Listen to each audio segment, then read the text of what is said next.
नमस्कार दर्शकों, होली का त्यौहार है। आप सभी को होली की हार्दिक शुभकामनाएं। लेकिन ये होली जो है हर किसी के लिए एक समान नहीं होने वाली। कई लाखों करोड़ों पेंशनर्स हैं जिनके लिए मनोज जी जो आज की होली है, जो होली का त्यौहार आने वाला है, वो पूरी तरीके से काली हो जाएगी।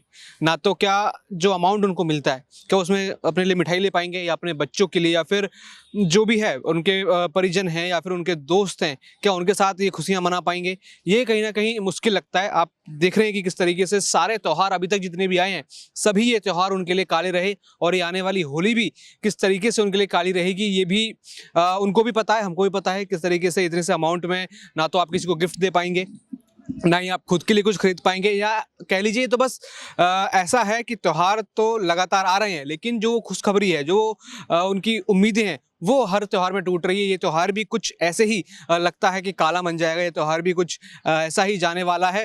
तो लगातार जो बात अब जो संसद चल रहा है, जो कार्रवाई चल रही है, उसमें भी हो रही है।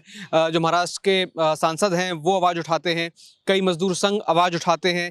लेकिन ये क्या है, कोई 7,500 मेडिकल प्लस ये सब बातें करता है, कोई 3,000 की बात कर रहा है, कोई 2,500 की बात कर रहा है। अलग अलग अमाउंट है, लेकिन इन सब अमाउंटों को कब तक जो है उनके बैंक में ये जाएंगे, या फिर ये अमाउंट की चर्चा मात्र उलझा के रख रही है? ये है क्या ये पूरा? आप मेरे को थोड़ा ड्रामा समझाएं, ड्रामा है या फिर सच्चाई है, या क्या अमाउंट का ये ड्रामा, ये सब चीज़ आप मेरे को समझाएं। मैं सबसे पहले सभी साथियों को नमस्कार। होली की शुभकामनाएं दे ही दूं, क्योंकि मुझे तो नहीं लगता कि शुभकामनाएं अच्छी होंगी। फिर भी मैं कामना करता हूं कि आपकी होली शुभ रहे, अच्छी रहे और आपके परिवार के लिए बहुत ही बेहतर खुशियां लाए, आपको नई ऊंचाइयों तक, बुलंदियों तक ले जाए और आपकी इच्छाएं पूरी हों और आपका हक और अधिकार आपको मिले। आपने कहा ना होली काली हो गई है। काला भी एक रंग होता है। मुझे तो लगता है होली बेरंग हो गई है। होली बेरंग हो गई है, होली बदरंग हो गई है। ये रंगों का त्योहार बिना रंग के बीच जाएगा। बिगर रंग के हो गया है। पानी की होली भी, मुझे लगता है पानी की होली भी नहीं खेल पाएंगे, ऐसा लग रहा है, क्योंकि पानी भी पैसे से आता है आजकल। तो होली में पानी पिला लें, गुजिया खाना तो अलग बात है, मिठाई खिलाना जो उनके रिश्तेदार आएंगे तो अलग बात है। कोई बुजुर्ग अकेले रहते हो, सपोज करिए बच्चे दूर रहते हो, अगर बच्चे घर पर आ जाएं, कैसे करेंगे? नहीं कर पाएंगे।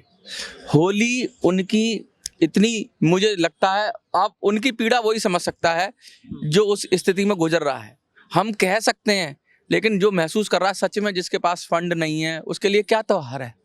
त्योहार तो उसके लिए एक तरह का अपमानजनक स्थिति क्रिएट कर देता है। एक आदमी 50,000 कमा रहा था, 80,000 कमा रहा था, उसके खर्चे वैसे ही थे। बेटियां आएंगी घर पे, बेटा आएगा घर पे, या नाती पोते जो भी होते हैं उसके बच्चे होते हैं, क्योंकि बुजुर्ग हो जाता है तो मतलब तीसरी पीढ़ी तो देख ही लेते हैं, चौथी पीढ़ी भी नॉर्मल हो जाती है, तीसरी पीढ़ी तो समझ लीजिए बहुत सारे लोग हैं जिनकी तीसरी पीढ़ी है, और वो लोग आते हैं और उनको क्या कहेगा होली पे? क्या कहेगा? जो जिंदगी भर कमा के देता रहा बाप बन के, जिसने सब कुछ इच्छाएं पूरी की, वो क्या औलाद से मांगेगा? अपनी से स्वाभिमानी होगा तो नहीं मांगेगा, कहीं से कर्जा लेके आएगा, कहीं कुछ करके लाएगा, कहीं पुरानी एफडी तोड़ेगा, क्या पता सोने की अंगूठी बेच दे, क्या पता कान की बाली बुंदे बेच दे महिलाएं।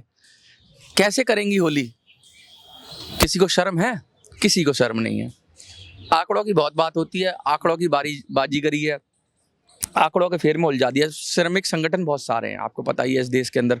कोई लेफ्टिस्ट है, कोई राइटिस्ट है। लेफ्टिस्ट भी बहुत सारे हैं, राइटिस्ट भी बहुत सारे हैं। सेंटर वाला तो कोई संगठन है नहीं। कोई बीजेपी की गोद में बैठा है, कोई कांग्रेस की गोद में बैठा है, कोई लेफ्ट की गोद में बैठा है। ये सब गोदी, ये हक वाली बात है या फिर बस अपनी तरफ खींचने वाली बात है? ये देखो, किसी चीज को सबसे पहले कहा है ना, अब क्या होता था कि बचपन में भी ऐसा होगा कि मंजा या आप पतंग उड़ाते हैं तो उसके साथ जो धागा होता है, तो धागे की लड़ाई हो जाती थी कभी कभी। धागा इकट्ठा पड़ा हुआ है तो कह रहे यार मैं धागा लूंगा, मैं धागा लूंगा। दो आदमी धागे की लड़ाई करते, तो एक आदमी आता है धागा ऐसे उलझा देता है, ले ना तेरा रहा ना मेरा रहा। तो ये संगठन जितने हैं ना, इन्होंने उलझा दिया है। एक संगठन आता है वो कहता है 7,500 पेंशन चाहिए, मिनिमम पेंशन। मिनिमम पेंशन इसलिए चाहिए कि फॉर्मूला, आपको पता है फॉर्मूले का क्या हाल है? फॉर्मूले से तो निकलता ही नहीं, बूंद बूंद करके पेंशन निकलती है। वो तो इस तरह से बनाया गया है, प्लान करके, कि जितना उसमें समा जाए, लेकिन जब देने की बारी आए तो देना ही ना पड़े। तो फॉर्मूला तो पूरी तरह से फेल्ड हो गया है, तो उसको स्क्रैप कर देना चाहिए। लेकिन उसको स्क्रैप ना करके बैसाखी दी जा रही है मिनिमम पेंशन की। हम नहीं चाहते मिनिमम पेंशन हो। मैं आज ब्लंटली बोल रहा हूँ, आपके मिनिमम पेंशन तो एक तरह का माया जाल है, भ्रम जाल है। मिनिमम पेंशन इसलिए दी जा रही है कि भाई फॉर्मूले से नहीं निकल रहा, फॉर्मूला सही कर दो, फॉर्मूला सही कर दो, सही से उसमें पेंशन बनने लगे। अगर तुम फॉर्मूला सही कर दोगे, सिस्टमेटिक पेंशन बनने लगेगी, अपने आप ही पेंशन बनने लगेगी, तो मिनिमम पेंशन का झंझट नहीं। तुम्हारी खैरात नहीं चाहिए हमें। ये खैरात की जरूरत क्यों पड़ रही है, मिनिमम पेंशन की जरूरत क्यों पड़ रही है, सरकार से फंड मांगने की जरूरत क्यों पड़ रही है? क्योंकि आपने फॉर्मूला इस तरह से किया है कि उसमें हमारा हक और अधिकार मिलेगा ही नहीं। हमारा पैसा तो तुमने दबा लिया, और मिनिमम पेंशन के नाम पे हम जब कंपनसेशन मांग रहे हैं तो वो भी नहीं कर रहे हो। और मिनिमम पेंशन में भी क्या, कुछ लोगों ने 7,500 की डिमांड कर रखी है, कुछ लोगों ने 9,000 की डिमांड कर रखी है। कहते हैं कि भारतीय मजदूर संघ, जो आरएसएस और बीजेपी की एक तरह से जुड़ी हुई संस्था मानी जाती है, वो 5,000 के लिए कह रहे हैं। जो मुझे खबर मिल रही है 5,000 कह रहे हैं। अब क्या कहा है उन्होंने वो जाने, लेकिन मोटी मोटी खबर है। कुछ लोग 3,000 की डिमांड कर रहे हैं मिनिमम पेंशन की। सरकार के पास प्रपोजल जो गया था वित्त मंत्रालय के पास 1-2 साल पहले शायद, वो 2,000 का गया था। उस प्रपोजल को भी सरकार ने रिजेक्ट कर दिया कि भैया 1,000 मिनिमम पेंशन देते हैं तो उसी में EPS 95 पेंशनर के लिए हमें 10-11 हज़ार करोड़ देना पड़ता है। अगर 2,000 करेंगे तो लगभग 20,000 करोड़ का ये बजट हो जाएगा। 3,000 करेंगे तो 30,000 करोड़ का हो जाएगा। ऐसे सरकार, मैं तो ये मोटा मोटा अनुमान लगा, 4,000 करेंगे तो 40,000 करोड़ का हो जाएगा, 5,000 करेंगे तो 50,000 करोड़ का हो जाएगा, 7,500 करेंगे तो 75,000 करोड़ का बजट हो जाएगा। तो सरकार के पास अगर EPFO के पास अगर 25 लाख करोड़ रुपया है, उसने इन्वेस्ट किया हुआ है, मैं कहता हूँ पेंशन के मद में ये मान लो कि 10 से 15 लाख करोड़ है, 10 लाख करोड़ भी है, और उसकी अगर ब्याज उसको साल में 8% मिलती है, 8% के करीब मिलती है, मोटी मोटी ये मान लोगे तो कितना हो गया, 80,000 करोड़ हो गया 10% के हिसाब से। मतलब अगर 8% के हिसाब से 80,000 करोड़ हो गया, और 10% का 1 लाख करोड़ हो गया, तो ये तो 75,000 करोड़ ही हुआ ना, जो सरकार की तरफ से। तो ब्याज से भी मोटा मोटा, या कोई अगर थोड़ा सा भी मैथमेटिक्स जानता है तो मोटा मोटा भी अनुमान लगाए तो ब्याज से भी बहुत पैसा आ जा सकता है। ब्याज आती है। दूसरा क्या आता है, लगातार पैसा EPS 95 के फंड में भी आ रहा है। फंड में आने का मतलब क्या है कि लोग कंट्रीब्यूट भी तो कर रहे हैं। 7 करोड़ लोग पैसा लगातार जमा कर रहे हैं। और ये पैसा कौन जमा करता है? ये पैसा एम्प्लॉयर जमा करता है। 8.33 का एम्प्लॉयर उसमें फंड में कंट्रीब्यूट करता है, 3.67 शायद है उसके अंदर, PF के अंदर। तो एक बहुत बड़ा हिस्सा, कितना आप समझ लो कि जितना भी पैसा है, अगर 12 रुपया है तो 12 रुपया में से लगभग 9 रुपया पेंशन में चला जाता है। तो कितना बड़ा अमाउंट जा रहा है उसकी भविष्य निधि में। और भविष्य क्या है उसका? भविष्य तो ऐसा है कि शायद अगर वो लेमन जूस भी खरीदना चाहे तो उसमें भी बांधे बढ़ जाएंगे। बड़ा पाव खाना चाहे तो उसमें भी शायद लगता है कि अपना मियाँ बीबी हैं तो किसी अच्छी दुकान पे जाके बड़ा पाव नहीं खा सकते, मोबाइल रिचार्ज नहीं करा सकते। ये भविष्य है पेंशनर का। ये भविष्य है कि पूरी जिंदगी पैसा देने के बाद आप इस पे हंसें या रोएं, पूरी जिंदगी पैसा देने के बाद उस पैसे के लिए मोहताज होगा। पैसा भी मिल रहा है कितना। ये योजना है सरकार की। और सरकार क्या कह रही है, हम ना इसको और विस्तारित करेंगे, हम असंगठित क्षेत्रों के लोगों का भी भविष्य सिक्योर करेंगे। अरे घंटा करोगे सिक्योर, मतलब सरकार ये चाह रही EPFO और निकल ले पैसा। जो रेडी पटरी वाले हैं ये भी अपना भविष्य इसी तरह सुरक्षित करो, फिर इसी तरह इनको बूंद बूंद करके फिर ये भी चिल्लाएंगे मिनिमम पेंशन दो महाराज, मोदी जी कहाँ हो आप, मिनिमम पेंशन दो। अरे भैया मेरे माफ करो, ये चीजें एक्सेप्टेबल नहीं है, ये चीजें मानने योग्य नहीं है, और ये सरासर बदमाशी है।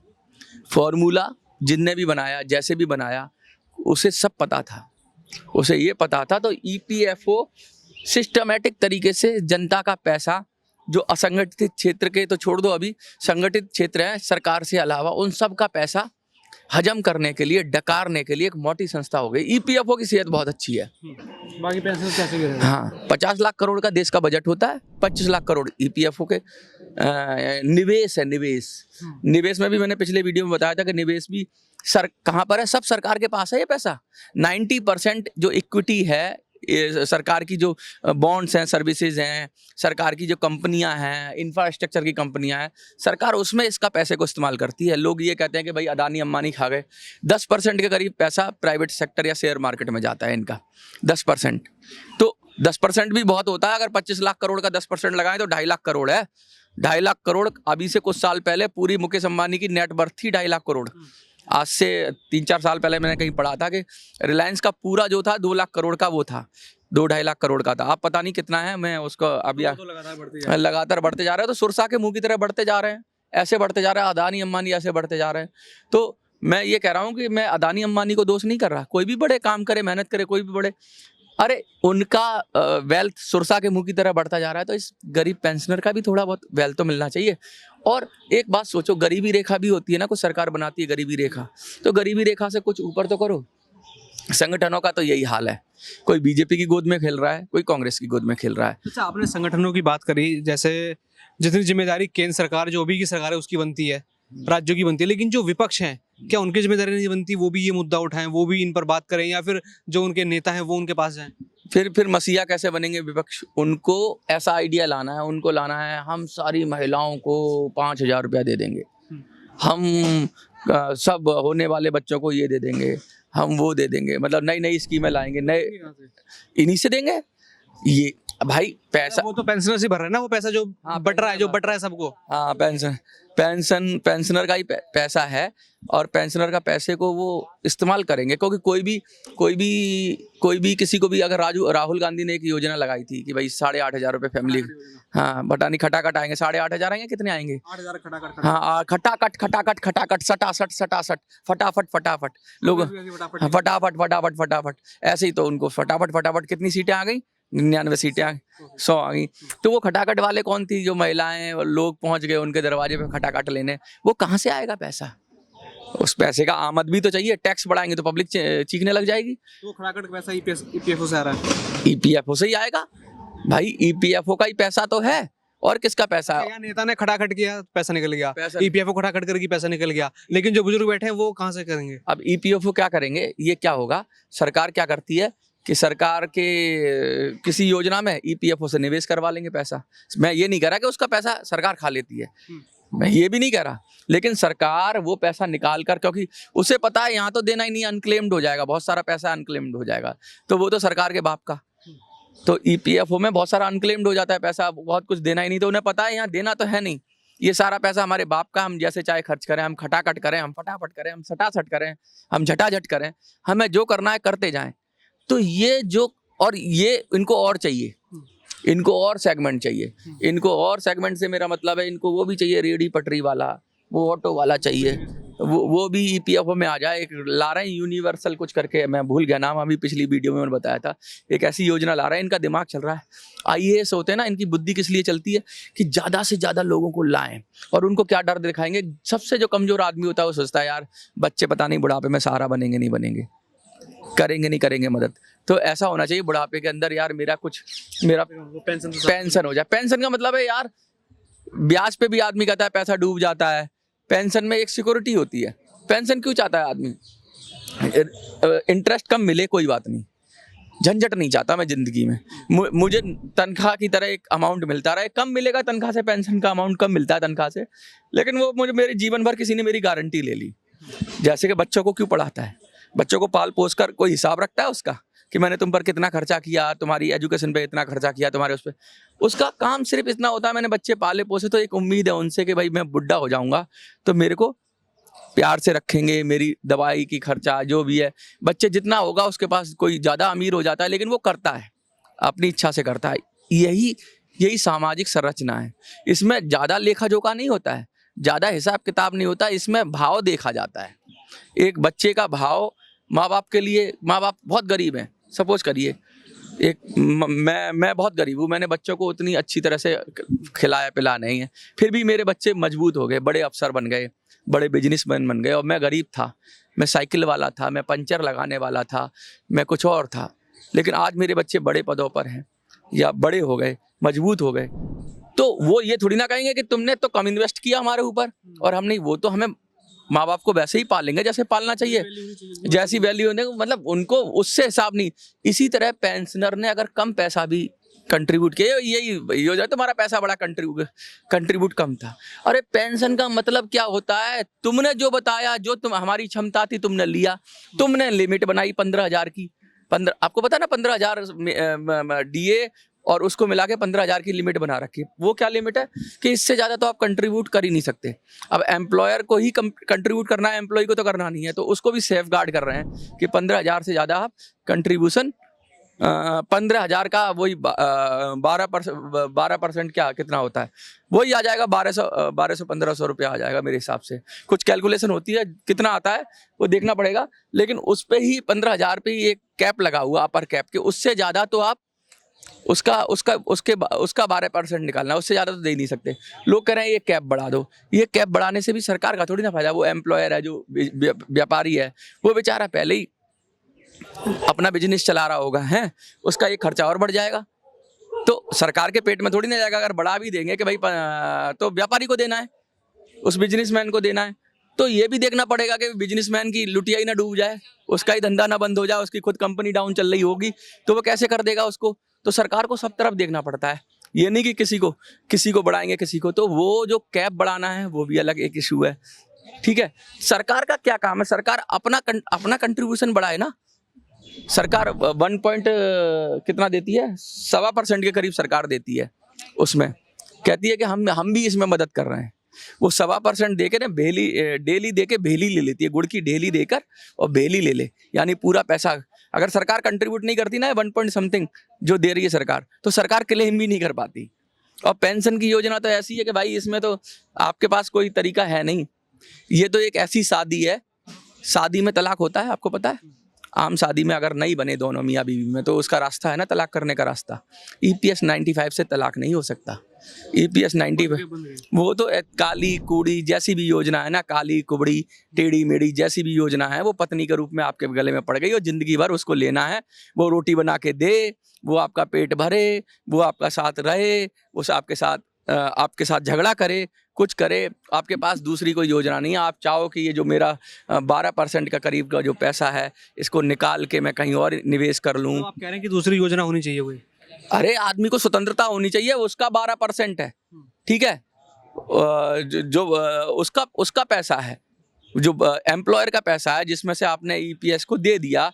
आपने कैसे कह दिया कि EPS कुछ वापस दे नहीं रहा है मेरे सिक्योरिटी में, मेरे भविष्य के लिए आप पैसा जमा कर रहे हो उस योजना में, और वो योजना आउटपुट नहीं दे पा रही, तो मुझे उस योजना से आज़ादी की, हम क्या चाहते हैं, आज़ादी है किससे? कोई कहता है मनुवाद से आज़ादी, कोई कहता है जाति पात से आज़ादी। हम कहते हैं हम क्या चाहते हैं, आज़ादी। तुम क्या दोगे आज़ादी? EPS 95 योजना से आज़ादी, और छीन के लेंगे आज़ादी। अब कैसे लेंगे छीन के आज़ादी? मांगने से नहीं मिलती है, छीन के तभी ले पाएंगे जब ये बुजुर्ग खड़े हो जाएंगे। अब बुजुर्गों को खड़े होने के लिए क्या करें, इन्होंने इतना हेल्पलेस बना दिया। ये जितने भी सामाजिक संगठन है ना, इन्होंने बुजुर्गों को ये कह दिया कि हम लड़ लेंगे तुम्हारी लड़ाई, तुम चुपचाप बैठो। उनको अकर्मण्य कर दिया। जिन्होंने पूरी जिंदगी पूरा परिवार पाल लिया, उनको इस तरह से बना दिया, लाचार बना दिया है। और वो भी देखते रहते हैं कब आएगी खुशखबरी। हम भी वीडियो डालते हैं कि खुशखबरी नहीं आएगी, हम ऐसी वीडियो डालते हैं। खुशखबरी का सच हम ये डालते हैं, खुशखबरी का खुलासा हम ये अच्छी से ज्यादा सच्ची खबर। हाँ, सच्ची खबर डालते हैं। हम ऐसे डालते हैं, कुछ लोग ऐसे ही डालते हैं, खुशखबरी आ गई, वो फलाने साहब, वो कहते हैं क्या बोलते हैं, सेना में कैप्टन साहब ने ये कर दिया, कैप्टन साहब हाँ ये कर दिया, हाँ जनरल साहब ने ये कर दिया, फलाने साहब ने ये कर दिया। पता नहीं क्या करते हैं ये साहब, कौन से कैप्टन है, कौन सी सेना में ये रहे, पता नहीं। ऐसे लोग भी हैं। चलिए ये सब तो आपने बताई, लेकिन जो खुशखबरी की बात हमने पिछली वीडियो में की थी, और हमने एक और बात की थी आपके ऐप को लेकर, उसके ऊपर क्या अपडेट है? हाँ, ऐप मैं आपको बहुत खुशखबरी तो यही है कि प्ले स्टोर पे सोमवार तक मुझे लगता है ऐप के दर्शन हो जाएंगे आपको प्ले स्टोर से। मैं फिर उनसे कहना चाहता हूँ जिन्होंने ऐप डाउनलोड कर लिया, नए मेंबर बनाओ भाई, बढ़ नहीं रहे हैं। मैंने कहा मैं खुशखबरी देने वाला हूँ, लेकिन मेरे 1000 सदस्य पूरे नहीं हुए। 1000 आदमी जब तक मेरे ऐप पे पूरे नहीं होंगे, मैं खुशखबरी दूंगा, और बड़ी जानदार खुशखबरी दूंगा, और एक कदम आगे बढ़ने की खुशखबरी दूंगा, और पूरी योजना आगे बताऊंगा कि जल्दी ही कैसे पेंशन की तरफ हम मूव फॉरवर्ड करेंगे। और पेंशन नहीं मिलेगी ना, तब भी हम ले लेंगे पेंशन, कहीं ना कहीं से हम जुगाड़ कर लेंगे, फंड का इंतजाम कर लेंगे। EPS योजना स्क्रैप आउट करनी पड़े उसके लिए संघर्ष कर देंगे, कुछ भी कर देंगे। बहुत है यार, हम बस एकजुटता की बात है। मैं कह रहा हूँ एक दिन में एकजुट हो जाओ 1 करोड़ लोग, कल ही पेंशन मिल जाएगी। एकजुट होने वाली बात है, इकट्ठा होने वाली बात है, संगठित होने वाली बात है। और मैं होली पर हाथ जोड़कर अपील करता हूँ बुजुर्गों, मैं ये नहीं कहता कि आप मेरी बात, मैं थोड़ा कड़वा बोलता हूँ, इसलिए बहुत सारे लोगों के आप कहते हैं कि मनोज बहुत सारे लोगों की वो भी कर देते हो, कटाक्ष कर देते हो। बहुत सारे लोग कहते हैं, लोग आते हैं कमेंट में आके अपने अपने सेनापति का नारा लगाते हैं, हमारा हमारा नेता जिंदाबाद, हमारा कैप्टन जिंदाबाद। अरे भाई तुम्हारे कैप्टन ने क्या गुइया उखाड़ ली जो तुम्हारा कैप्टन जिंदाबाद? तुम्हारा कैप्टन तो आउट हो गया पहली बॉल पे ही, बार बार आउट हो रहा है, बार बार जीरो बना रहा है, फिर भी वो सेना का कैप्टन बना हुआ है। ऐसे कैप्टन का करोगे क्या? ऐसे कैप्टन का अचार डालोगे? ऐसे कैप्टन को हटाओ और खुद कैप्टन बन जाओ। आज मैं यही संदेश देना चाहता हूँ इस होली पे कि किसी कैप्टन के झांसे में मत आना, अपना कैप्टन खुद बनो, अपना मसीहा खुद बनो, अपनी लड़ाई खुद लड़ो और एक साथ आ जाओ एक साथ आ जाओ और अपने विचार के साथ आओ, बस साथ आ जाओ, एक साथ जुड़ जाओ। मुझे थोड़ा बल दो, मैं कोशिश कर रहा हूँ एक साथ जोड़ने के लिए। नेतृत्व आप ही करोगे, मैं सिर्फ आपका एक तरीके से पैसिव में रहूंगा, पीछे रहूंगा। मैं सिर्फ आपको जोड़कर आपको आपकी शक्ति, हनुमान को शक्ति याद दिलाई थी ना जामवंत ने, मैं जामवंत के रोल में आना चाहता हूँ। जो सागर है ना वो आप ही को उड़कर लांघना है और आप लांग लोगे। मैं शक्ति याद दिलाने की कोशिश कर रहा हूँ। उठो, जागो और संघर्ष करो और जब तक मंजिल ना मिले रुको मत। बिल्कुल, यहाँ पे अब उठना पड़ेगा, जागना पड़ेगा और संघर्ष सभी पेंशनर्स को यहाँ पर करना पड़ेगा। और इस वीडियो पर आप कमेंट करें, जैसे कि इन्होंने कहा कि हम सब साथ हैं। अगर आप लोग हमारे साथ हैं, इस मुहिम के साथ हैं, तो कमेंट करें कि हम सब साथ हैं। ये सही रहेगा, हम सब साथ हैं। हम सब साथ हैं कहें या यस लिखें, हाँ लिख दें, छोटे में हाँ भी लिख सकते हैं, यस भी लिख सकते हैं। हम सब साथ हैं, बहुत बल मिलेगा आपको। आपका कमेंट ना ऊर्जा देता है। कमेंट कम हो जाते हैं तो ऐसा लगता है कि शायद कुछ कम हो गया। और आप इनका मुद्दा, मैं दूसरे भी मुद्दे, आजकल तो बहुत सारे मुद्दे मेरे चैनल पे, आपके चैनल पे अलग अलग मुद्दे हैं। देखो हम पत्रकार हैं, हमारी मजबूरी आप समझो। हमें पूरे देश को देखना पड़ता है, हमें देश के हर वर्ग को देखना पड़ता है। लेकिन आप तो हमारे हृदय में हो। मैं इतना कह सकता हूँ, आपसे पत्रकारिता का रिश्ता नहीं है, आपसे बापू का रिश्ता है। आपको हम बापू कहते हैं, आपसे वही रिश्ता है जो हमारे पिता से रिश्ता है। बस इतना थोड़ा कहना बहुत है, इतना है बस। और वो पिता और पुत्र के रिश्ते में कोई आ नहीं सकता। बहुत बहुत धन्यवाद। बिल्कुल, बाकी और भी ऐसी खबरें जानने के लिए देखते रहें UIP न्यूज़। धन्यवाद।